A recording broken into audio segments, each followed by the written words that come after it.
Epstein embriyonlara müdaxilə edərək dizayn edilmiş körpələr istehsal etməyə çalışıb.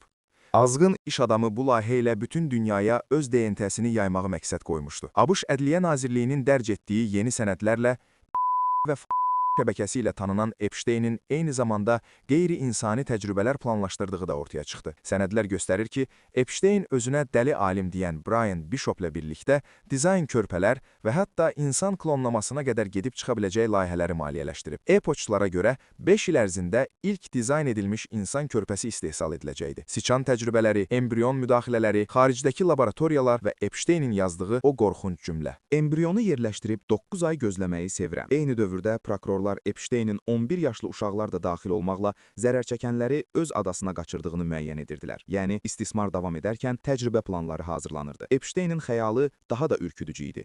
Öz DNP-sini yaymaq, ölümündən sonra bədəninin hissələrini dondurmaq, bəşəriyyətin bioloji sərhədlərini zorlamaq. Bu, sadəcə bir cinayət işi deyil. Bu, pulun, gücün və elmin nəzarətdən çıxdıqda nəyə çevrildiyinin sənədidir.